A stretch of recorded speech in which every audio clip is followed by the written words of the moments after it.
What is up guys, my name is Chase and I have Blink-182's One More Time on cassette. Only recently I thought to look up this cassette on eBay and I found out that people were selling them for like $90. So here's mine. So this video isn't going to be like a professional review or anything like that. I basically just wanted to chat and talk about what I liked about this album, what I didn't like about it, and I also want to hear what all of you guys think. So to start things off, I think it's important to share my history with Blink-182. I started listening to Blink-182 only somewhat recently. Some of my friends are really big Blink-182 fans, and back in 2016 they were like, hey, have you heard this new album from Blink-182? And I was like, who?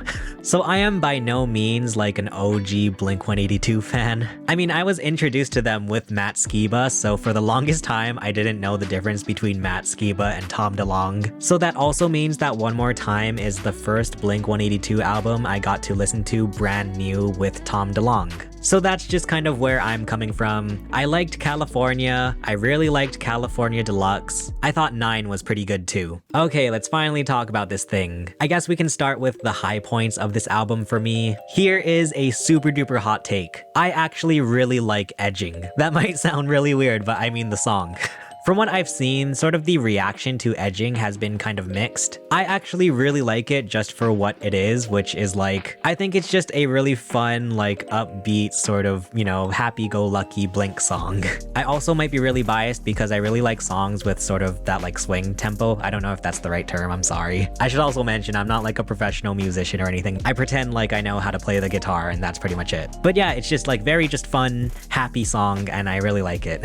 Some other high points on this album. Right now, I think I can say that Anthem Part 3 is my favorite song off of this album. Like all of the parallels with Anthem and especially Anthem Part 2, I think is really cool. This might be TMI, but I'm kind of in like an emotional state right now. And the lyrics to Anthem Part 3 have really been sort of like speaking to me and where I am in my life. So there have been quite a few times when I'm just listening to Anthem Part 3 and I'm just like crying, which is really funny because it's not the type of song you would think that you can cry to. But yeah, I think it's just like a really just killer track. The way that Tom DeLonge sings on it is very like old school. I think it's kind of cool. Yeah, just a really like awesome way to start an album and like just a really good track. I don't know.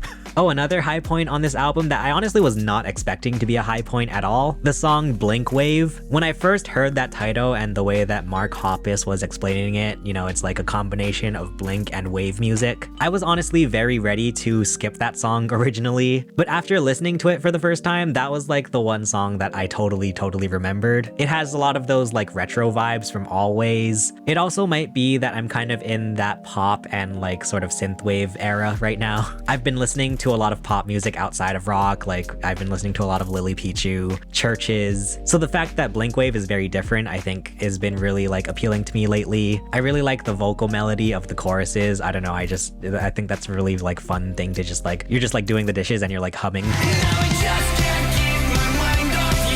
Anyway, the song One More Time, I think it's obviously very emotional. It's like a cool little like, I guess like a love letter to all of the Blink-182 fans and whatnot. The music video I think was absolutely amazing. Like that was the best music video they could have made for this song. So good, it's enough to make a grown man cry. And then another song that I was not expecting to be like a high point on this album was the song Other Side. It took a little while for that song to grow on me. I think I especially like the choruses of that song. Once again, I think the vocal melodies are very cool.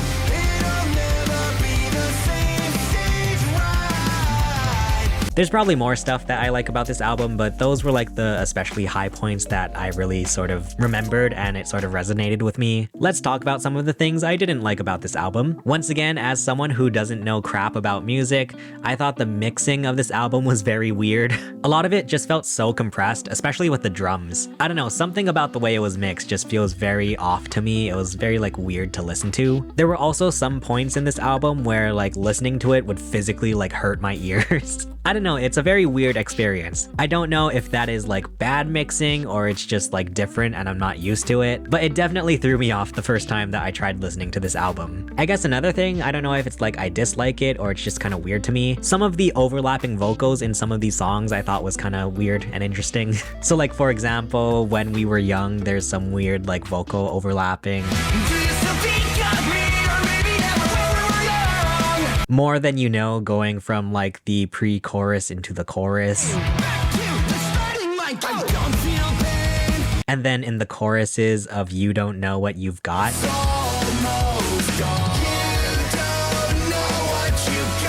I feel like there's nothing wrong with it, like it's not like a bad thing or anything. It only throws me off just for the fact that I like to think about songs in a live setting sometimes. So a lot of times when I'm listening to music, I like to imagine like what the band or the artist does when they play it live. And I just can't imagine what they're gonna do with Tom DeLonge singing 2 lines at the same time. So I don't know, again, it's not something that I dislike completely, it's just like something weird that I sort of am not sure what they're gonna do in a live setting.